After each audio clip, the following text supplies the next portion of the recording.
என் உயிரே என் உயிரே யாவும் நீதானே.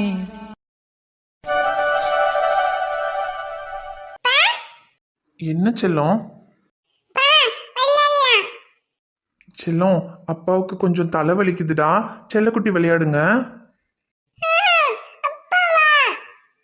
பிரியா குட்டி, அப்பாவோட பட்டு செல்லம் தானே, அப்பா சொன்னா கேட்கணும். கொஞ்ச நேரம் அமைதியா விளையாடுடா.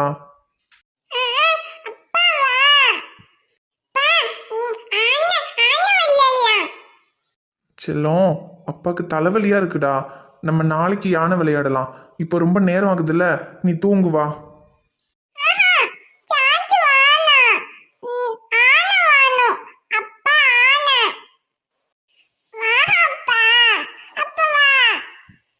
பிரியா, அப்பா வேற டென்ஷன்ல இருக்கம்மா. அப்பாக்கு இப்போ கூட விளையாடுறதுக்கெல்லாம் மூடு இல்ல. நீ பேசாம தூங்கு.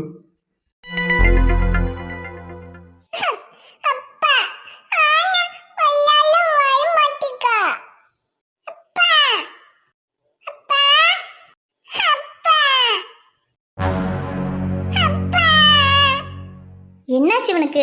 குழந்தை பாட்டுக்கு கூப்பிட்டுக்கிட்டே இருக்கு, அதை கூட கண்டுக்காம அப்படி என்னத்தை யோசிச்சுக்கிட்டு இருக்கான்? டேய். ஆமா. என்னடா என்னாச்சு? ரியா அவ பாட்டுக்கு அப்பா அப்பான்னு உன்னை கூப்பிட்டுக்கிட்டு இருக்கா, நீ அவளை பார்க்காம என்னடா யோசிச்சுட்டு இருக்க? ஒன்றும் இல்லைம்மா, கொஞ்சம் ரியாவை கொண்டு போய் அங்கே ரூம்ல தூங்க வைங்கம்மா. யாரு? ஓம் பொண்ணா? அப்படியே என் கூட வந்து தூங்கிடுவா பாரு. நீ இல்லைனாலே அவளை தூங்க வைக்கிறதுக்கு படாத பாடுபடணும், இதுல வேற நீங்க இருக்கும்போது அவ என் கூட வந்து தூங்குவா. அது சரி, அவ இல்லாம நீயும் தான் தூங்க மாட்ட, அவளை என்ன கொண்டு போய் தூங்க வைக்க சொல்ற? நீ என்ன பண்ண போற? ஒன்றும் இல்லைம்மா, கொஞ்சம் தலைவலியா இருக்கு. அவ தூங்காம விளையாடுறதுக்கு வா வான்னு கூப்பிட்டுட்டே இருக்கா. அதான் சரி உங்களை கூட்டிட்டு போய் தூங்க வைக்க சொன்னேன். எனது தலைவலியா? என்னாச்சுப்பா? ஒன்றும் இல்லைம்மா, சாதாரண தலைவலி தான். நீங்க அவளை கூட்டிட்டு போய் தூங்க வைங்க. டே, தலைவலிங்கிற? ஐயோ, என்னடா இப்படி கொதிக்குது? அம்மா, அதெல்லாம் ஒன்றும் இல்லைம்மா, தலைவலி தான். நீங்க அவளை கூட்டிட்டு போங்கம்மா. டேய், உடம்பெல்லாம் கொதிக்குது, சரியான காய்ச்சல் அடிக்குது போல இருக்கு, தலைவலின்னு சொல்லிட்டு இருக்க. டேய், நீ ஒரு டாக்டரா இருக்கலாம், அதுக்குன்னு உடம்பு சரியில்லைன்னா அம்மா என்கிட்ட சொல்ல கூட மாட்டியாடா? அம்மா, எனக்கு ஒன்றும் இல்லைம்மா. கொஞ்சம் பேசாம இரு. நீ உனக்கு கஷாயம் ஏதாவது வச்சு கொண்டு வர, அப்பதான் காய்ச்சல் சரியா போகும். ஐயோ அம்மா, நான் மருந்தெல்லாம் சாப்பிட்டேம்மா, அதெல்லாம் ஒன்றும் வேண்டாம். நீங்க ரியாவை மட்டும் கூட்டிட்டு போய் பார்த்துக்கோங்க, அது போதும். ஐயோ சரிப்பா, சரி இரு. அவ இருந்தாலும் உன்னை அது இதுன்னு தொல்லை பண்ணிக்கிட்டு தான் இருப்பா. நீ மருந்து சாப்பிட்டனா பேசாம படுத்து தூங்கு, அப்பதான் சரியாகும். ரியாக்குட்டி, வாட தங்கம், பாட்டி கூட வந்து தூங்கு. அப்பாவுக்கு உடம்பு சரியில்லை, அப்பா கொஞ்சம் ரெஸ்ட் எடுக்கட்டும், நீ வாமா.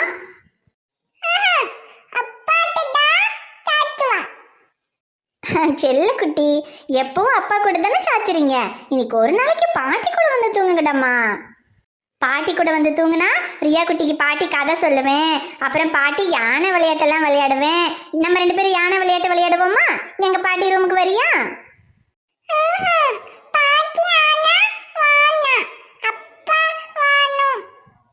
டி கேட்டியா?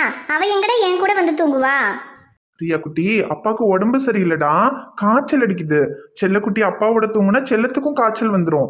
செல்லம் போய் பாட்டியோட தூங்குங்கடா.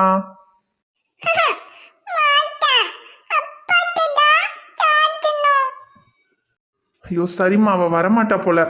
சரி, நானே அவளை தூங்க வச்சுக்கிறேன், நீங்க போங்கம்மா. டி சரி, நீ வேணா தூங்குடா, நான் வேணா இங்கேயே உட்காந்து அவளை பாத்துக்கிறேன். இல்லம்மா, பரவாயில்ல. நீங்க இங்க உட்காந்து என்ன பண்ண போறீங்க? ஏற்கனவே உங்களுக்கு பிபி எல்லாம் இருக்கு. நீங்க தூங்காம இங்க உட்காந்து அப்புறம் உங்க உடம்புக்கு ஏதாவது வந்துட போகுது. நீங்க போய் தூங்குங்க. ரியாவை நான் தூங்க வச்சுட்டு நான் தூங்கிக்கிறேன். சரிப்பா, சரி கொஞ்ச நேரம் பாரு, நேரம் ஆயிடுச்சு, அவள் தூங்கிடுவா. இப்போ கொஞ்ச நேரம் பார்த்துட்டு அவளை தூங்க வச்சுட்டு தூங்கு. ரொம்ப நேரம் தூங்காம விளையாடிட்டு இருந்தா எனக்கு கூப்பிடு, நான் வரேன். சரிம்மா, நீங்க போங்க. ரியா குட்டி, அப்பாவுக்கு உடம்பு சரியில்லை, அப்பாவை தொல்லை பண்ணக்கூடாது, சரியா? அப்பா பக்கத்துல படுத்துக்க, அப்படியே 2 பேரும் தூங்குங்க, சரியா? சரி சரி, உன் அப்பாட்டையே சாச்சு, நான் வரேன். என்னடா பட்டோ, இப்படி ஒரு நாள் கூட அப்பாவை விட்டு இருக்காம இருந்தீங்கன்னா எப்படி?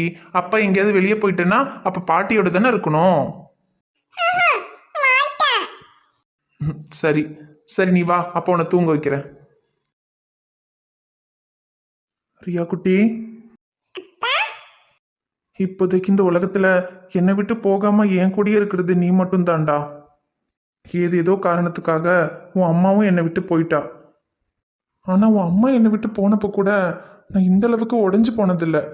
ஏன்னா எல்லா கஷ்டத்துலையும் எல்லாத்தையும் பார்த்துக்கலாண்டான்னு சொல்லிட்டு என் சக்தி என் கூட இருந்தான். உயிரே போனாலும் என் சக்தி என்னை விட்டு போக மாட்டான்னு நினச்சிக்கிட்டு இருந்தேன். ஆனால் இன்னைக்கு அவனே என்னை புரிஞ்சுக்காம என்னை விட்டு போவான்னு நான் நினைக்கலடா. அவன் கோவப்பட்டு என் 2 அடி அடிச்சிருந்தா கூட நான் வருத்தப்பட்டு இருந்திருக்க மாட்டேன். ஆனால் என்னோட சுயநலத்துக்காக தான் நான் அவனுடைய வேலையை இல்லாமாக்குனேன்னு சொல்லிட்டான். அதை தான் என்னால் தாங்கிக்க முடியல. இந்த உலகத்திலேயே என்னை நல்லா புரிஞ்சுக்கிட்டவன் நீ மட்டும்தான்டா சக்தி. ஆனால் நீயே இப்படி சொன்னதை தாண்டா என்னால் தாங்கிக்க முடியல. என்னைக்குமே நீ வேற நான் வேறன்னு நான் நினைச்சதே இல்லடா சக்தி. ஆனால் உன் விஷயத்துல போய் நான் சுயநலமா இருப்பேன்னு நினைச்சிட்டு இல்லடா சக்தி. என் கூட பேசாம என்னை பார்க்காம ஒரு நாள் கூட இருக்க மாட்டேன். ஆனா இதுக்கப்புறம் என் கூட பேசாம இருந்துருவியாடா சக்தி? நட்பு ஒரு பாதி, காதல் ஒரு பாதி, பிச்சு பிச்சு போட்டதுல இங்க ஒண்ணுமில்ல மீதி. சோகம் ஒரு பாதி, தியாகம் ஒரு பாதி, எப்ப வரும் இவன் புன்னகைக்கும் தேதி. ஐசு, இந்த தண்ணி முதல்ல இந்த மருந்து சாப்பிடு. காய்ச்சல் வர அளவுக்கு அப்படி என்னதான் பண்ணியோ தெரில. வீட்லயே தானே இருக்க, வெளியவும் போறதில்ல. அப்புறம் எப்படி காய்ச்சல் வந்துச்சு உனக்கு? அம்மா, காய்ச்சல் எப்படி வந்துச்சுன்னு என்கிட்ட கேட்டா எனக்கு என்னம்மா தெரியும்? ஆமாம்மா, உனக்கு ஒன்றும் தெரியாது பாரு. காய்ச்சல் வந்துச்சுன்னா அந்த சாக்கை வச்சுக்கிட்டு ஆஸ்பத்திரிக்கு போய் அந்த டாக்டரை பார்க்கலாம். அதுக்காக ஏதாவது பண்ணாலும் பண்ணியிருந்திருப்ப. இது நல்ல ஐடியாவா இருக்கே. இவ்வளோ நாள் இதையே நமக்கு தோணாம போச்சு. இங்கே பாரு ஐசு, அப்படி ஏதாவது நினப்பு இருந்தா அதெல்லாம் இங்கே நடக்காது சொல்லிட்டேன். உன் உடம்புக்கு என்ன வந்தாலும் சரி, ராகேஷ் தம்பி வேற ஏதாவது டாக்டரை வச்சு பார்த்தாலும் பார்ப்பாரே தவிர அவனோட ஆஸ்பத்திரிக்கு மட்டும் உன்னை கூட்டிட்டு போக மாட்டோம். அவனை பார்க்கலாங்கிற நினப்புல இந்த மாதிரி ஏதாவது முட்டாள்தனமா பண்ணிக்கிட்டு இருக்காத சொல்லிட்டேன். இந்தா முதல்ல மருந்தை சாப்பிடு. நேற்று நைட்டு மழையில நனைஞ்சனால தான் நமக்கு காய்ச்சல் வந்திருக்கு.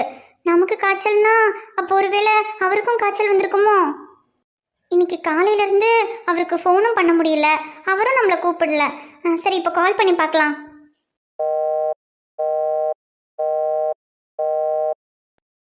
ஃபோன் ரிங்காவது எடுக்க மாட்டேங்கிறாரு. இந்நேரத்தில் வீட்டில் தானே இருப்பாரு, ஏன் ஃபோன் எடுக்க மாட்டேங்கிறாரு? ஒருவேளை நமக்கு காய்ச்சல் வந்த மாதிரி அவருக்கும் காய்ச்சல் வந்திருக்குமோ? அப்படிதான் இருக்கும். இல்லைன்னா நம்ம கால் பண்ணால் எடுக்காமல் இருக்க மாட்டாரு. ஆனால் இப்போ ஃபோன் எடுக்கலன்னா நிச்சயமாக அவருக்கு காய்ச்சலாக தான் இருக்கும்.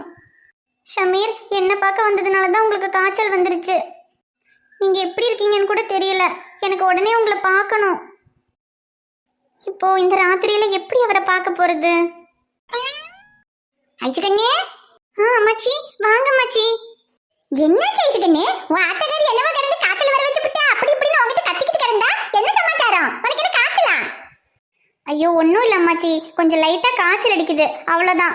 அதுக்கு போய் நான் ஏதோ அவரை பார்க்க போகிறதுக்காக தான் வேணும்னே காய்ச்சலை வர வச்சுக்கிட்டேன் அப்படி இப்படின்னு என்னை திட்டிட்டு போகிறாங்க. அது சரி, அவகரைக்கா கூறி கட்டவா, அரண்டவங்கனுக்கு இருந்ததெல்லாம் பேயன்னு சொல்லுவாங்க. அது மாதிரி உனக்கு சாதாரணமாக காய்ச்சல் வந்துட்டா கூட ஏதோ நீ அந்த டாக்டர் தம்பியை பார்க்க போகிறதுக்காண்டி தான் இப்படியெல்லாம் செய்யுறேன்னு நினச்சிக்கிட்டு கிடக்கா. சரி சரி, அவ கிடக்கா. சரி, நீ காய்ச்சல்னு சொல்ற, முதல்ல மருந்து சாப்பிடு, அப்பதானே காய்ச்சல் சரியா போகும். இல்லை அம்மாச்சி, எனக்கு மருந்தெல்லாம் வேண்டாம். ஆனால் அம்மாச்சி. என்ன ஆச்சுன்னு சொல்லு அம்மாச்சி. அது வந்து எனக்கு அவரை பார்க்கணும் அம்மாச்சி. அட இவ்வளவுதானா? சரி விடு, நாளைக்கு காலையில கோயிலுக்கு போறேன்னு சொல்லி உன்னை கூட்டிகிட்டு போறேன். நீ உன் புருஷனை போய் பார்த்துட்டு வருவியாமா? ஐயோ, நாளைக்கு இல்லை அம்மாச்சி, எனக்கு இப்பவே அவரை பார்க்கணும். என்னது, இப்பவே பார்க்கணுமா? என்ன ஆச்சுன்னு சொல்ற? மணி 10 ஆகுது. காலையில இருந்தாலும் கூட உன்னை கோயிலுக்கு கொண்டு வரேன், குளத்துக்கு கொண்டு வரேன் ஏதாவது ஒரு காரணத்தை சொல்லி கூட்டிகிட்டு போகலாம். அதுக்கே அந்த பம்பர கட்டத்துல சமாளிக்கிறதுக்குள்ள எனக்கு உயிர் போய் உயிர் வரும். இதுல இந்த அர்த்தராத்திரியில உன் புருஷனை பார்க்கணும்னு சொன்னா நான் என்னத்தை செய்ய? வேணும்னா ஒண்ணு செய்யலாம். உன் புருஷனுக்கு போன போட்டு இங்கிட்டு வர சொல்லு. மேல மொட்டை மாடியில வேணா போய் 2 பேரும் பாருங்க. நான் வேணா யாரும் வராம கீழே நின்று பாத்துக்கிடுறேன். ஐயோ அம்மாச்சி, ஏற்கனவே நேற்று நைட் அவர் என்ன மொட்டை மாடியில் பார்க்க வந்தார். அப்போது மழை வந்து 2 பேரும் மழையில் நனைஞ்சிட்டோம். அதனால தான் எனக்கு இப்போ காய்ச்சல் வந்திருக்கு.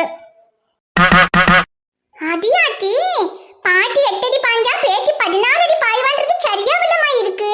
இவன் நமக்கு மேலே இருக்கா? நேற்று 2 பேரும் மழையில் நனைஞ்சிட்டோம் அம்மாச்சி. அப்போ எனக்கு காய்ச்சல் வந்திருக்குன்னா அவருக்கும் காய்ச்சல் வந்திருக்குன்னு தான் நினைக்கிறேன். அதனால தான் அவர் ஃபோனை கூட எடுக்க மாட்டேங்கிறாரு. அதனால எனக்கு இப்போ அவரை உடனே பார்க்கணும் போல இருக்கு அம்மாச்சி. ஐயோ, என்ன ஆயிடுச்சு நீ?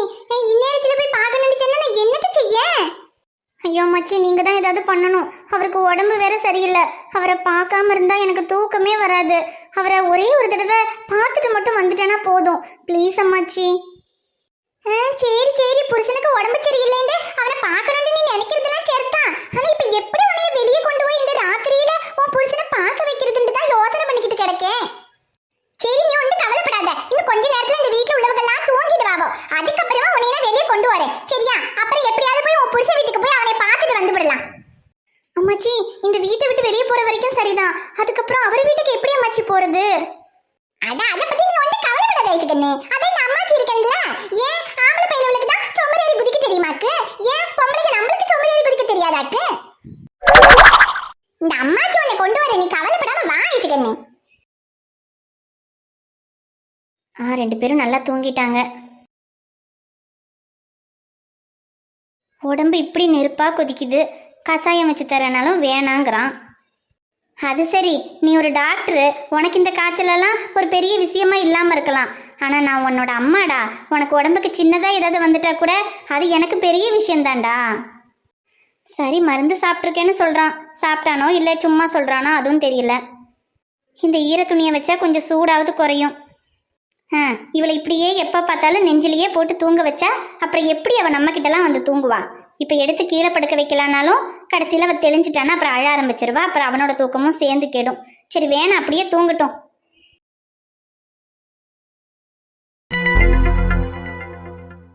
என்னை நானே பார்த்துக் கொள்ள கிடைத்தாயே நீயும் இங்கே, அதனாலே தானோ உன்மேல் தனி பாசம். உனக்குள்ளே என்னை நீயும் அடைக்காக்கும் அன்பை பார்த்து வருங்கால நட்பும் கூட நம்மை பேசும். சிவனும் சக்தியும் சேர்ந்தா மாசுடா, எதுக்கு நின்னா எவனும் தூசுடா. சக்தி, என்ன சக்தி? இட்லி கொடுத்து எவ்வளவு நேரம் ஆகுது? இவ்வளவு நேரம் சாப்பிடாம என்ன பண்ணிட்டு இருக்கீங்க? கையல், எனக்கு வேணாம் கையல், எடுத்துட்டு போ. வேணாமா? ஏன் சக்தி? வரும்போது வெளியே தான் சாப்பிட்டு வந்துட்டீங்களா? இல்ல கையல், எனக்கு பசிக்கல, வேணாம், எடுத்துட்டு போ. பசிக்கலையா? என்னாச்சு சக்தி உங்களுக்கு? ஒன்னும் இல்லடி. பசிக்கலன்னு சொன்னா விட. ஏன் என்னாச்சு எதுக்குன்னு 1008 கேள்வி கேட்டுக்கிட்டே இருப்பியா? எடுத்துட்டு போனா எடுத்துட்டு போ. இது நல்ல கதையா இருக்கே. மதியம் வச்ச பருப்பு சாதமே எனக்கு மைனாக்கு முகில்கெல்லாம் இருந்துச்சு.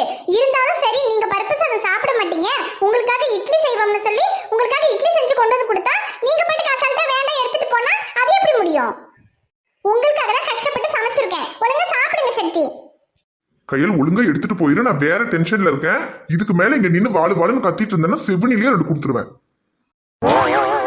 எடுத்துட்டு போறியா இல்லையா? ஐயோ சக்தி, சரி உங்களுக்கு வேணாம்னா விடுங்க, நான் எடுத்துட்டு போறேன். ஆனா நீங்க இந்த அளவுக்கு டென்ஷனா இருக்கிறதுக்கு என்ன காரணம் சக்தி?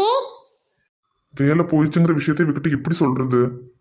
ஏற்கனவே அவன்கிட்ட வேற கோச்சிட்டு வந்துட்டான், அது வேற டென்ஷனா இருக்கு. இதுல இவகிட்ட வேற வேலை போன விஷயத்த சொன்னோம், இவ வேற ஆட ஆரம்பிச்சிருவா, இன்னும் நம்மள டென்ஷன் பண்ணுவா. வேணாம், இப்போதைக்கு சொல்ல வேண்டாம், காலையில பாத்துக்கலாம். அதெல்லாம் ஒண்ணும் இல்ல, நீ போய் தூங்கு போ. தூங்குறதா? நீங்க சாப்பிடாம இவ்வளவு டென்ஷனா இருக்கீங்க, என்ன ஏதுன்னு தெரிஞ்சுக்காம நான் எப்படி போய் தூங்க முடியும்? ஒழுங்கா சொல்லுங்க சக்தி, என்ன விஷயம்னு? ஒன்னும் இல்ல கையல். இப்ப நீங்க சொல்றீங்களா இல்ல நான் ஷமீரனாக்கு ஃபோன் போட்டு கேட்கவா? ஏய், எவனுக்காவது போன் போட்ட அடிச்சு பல்லு தட்டிடுவான் பாத்துக்க. சக்தி, என்னாச்சு உங்களுக்கு? ஷமீரனாக்கு தானே ஃபோன் போடுறேன்னு சொன்னேன், அதுக்கு எதுக்கு இவ்ளோ டென்ஷன் ஆகுறீங்க? ஏய், என் டென்ஷனே அவனாலதான், போதுமா? இதுக்கப்புறம் நானும் அவன்கிட்ட பேச போறதுல நீயும் அவன்கிட்ட பேசக்கூடாது, புரிஞ்சுதா? ஐயோ ஐயோ. கையல், நான் விளையாட்டுக்கு சொல்ல, நான் சீரியஸா தான் சொல்லிக்கிட்டு இருக்கேன். யாரு நீங்க 2 பேரும் பேசாம இருக்க போறீங்களா? இத நாங்க நம்பணும். ஏன் சக்தி, நீங்க என்ன டைவர்ஸ் பண்ண போறேன்னு சொன்னா கூட நான் நம்பினாலும் நம்புவேன். ஆனா ஷமீர் அண்ணா கிட்ட பேசாம இருக்க போறேன்னு சொல்றீங்க பாத்தீங்களா? இது எப்படி சக்தி நான் நம்புவேன்? ஏன்னா கட்டின பொண்டாட்டி என்ன பார்க்காம என் கூட பேசாம கூட மாசக்கணக்கா இருந்தாலும் இருந்துருவீங்க போல. ஆனா அவர்கிட்ட பேசாம ஒரு நாள் நீங்க இருந்து நான் பார்த்தது இல்ல. நீங்க அவர்கிட்ட பேசாம இருக்க போறீங்களா? எங்க ஒரே ஒரு நாள் ஃபுல்லா அவர்கிட்ட பேசாம நீங்க இருந்திருங்க பாப்போம், உங்களால முடியுதான்னு? அட போங்க சக்தி, சும்மா காமெடி பண்ணிக்கிட்டு இருக்காதீங்க. உங்களாலையும் அவர் கூட பேசாம இருக்க முடியாது, அவராலையும் உங்க கூட பேசாம இருக்க முடியாது. ஒட்டி பிறந்த ரெட்டையர்களை கூட பிரிச்சிடலாம், ஆனா உங்க 2 பேரை பிரிக்க முடியாதுன்னு ஊரே பேசிக்கிட்டு இருக்கே. அதனால பாதி ராத்திரியில காமெடி பண்ணாம முதல்ல இட்லியை சாப்பிடுங்க சக்தி. நான் அவன் கூட பேச மாட்டேன்னு சொன்னா கையல் கூட நம்ப மாட்டேங்கிறா. என்னால அவன் கூட பேசாம இருக்க முடியும்னு நான் எப்படி நம்பினேன்? என்ன இருந்தாலும் கையல் சொன்னது உண்மைதான். என்னால அவன் கூட பேசாமலாம் இருக்க முடியாது. இருந்தாலும் வேலை விஷயத்துல அவன் ஏன் இப்படி பண்ணான்? அதான் எனக்கு டென்ஷன் ஆச்சு. சே, அதுக்குன்னு அவன் கிட்ட பேச மாட்டேன், இதுக்கப்புறம் என்ன கூப்பிடாதுடானலாம் சொல்லிட்டு வந்துட்டேன். பாவம் ஃபீல் பண்ணியிருப்பான். அவன்கிட்ட பேசாம எனக்கு மண்டை காயுது. நான் தான் சரி ஏதோ கோவத்துல பேச மாட்டேன்னு சொல்லிட்டேன்னா அவனாவது என் சட்டையை பிடிச்சி என் கூட பேசாம நீ எப்படிதான் இருப்பேன்னு கேட்கணுமா வேண்டாமா? அவனும் சைலண்டா இருந்துட்டா நானும் வந்துட்டேன். அவனுக்காக என் உயிரை கூட கொடுப்பேன். ஆஃப்டர் ஆல் ஒரு வேலைக்காக போய் அவன் கிட்ட டென்ஷன் ஆயிட்டனே. சரி பரவாயில்ல, அவன் ஏன் மச்சான், அப்படியெல்லாம் என்ன எதுவும் நினைச்சுக்க மாட்டான். நாளைக்கு போய் முதல் வேலையை அவன்கிட்ட பேசணும்.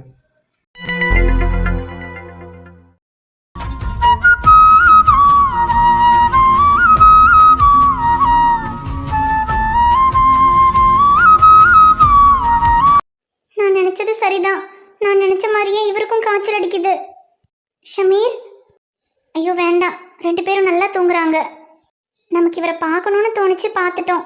இதுக்கு மேலே இவரை டிஸ்டர்ப் பண்ண வேண்டாம். பாவம் நல்லா தூங்கட்டும். நம்ம போலாம். போகாத ஐஷோ.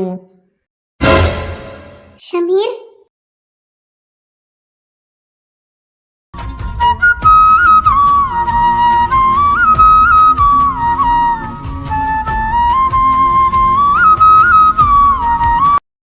ஹாய் ஃப்ரெண்ட்ஸ், எல்லாரும் எப்படி இருக்கீங்க? நிச்சயமா நலமா இருப்பீங்கன்னு நம்புறோம். இந்த வீடியோ உங்களுக்கு பிடிச்சிருந்தா மறக்காம வீடியோவுக்கு ஒரு லைக் போடுங்க. வீடியோவை பத்தின கருத்தை மறக்காம கமெண்ட்ல சொல்லுங்க.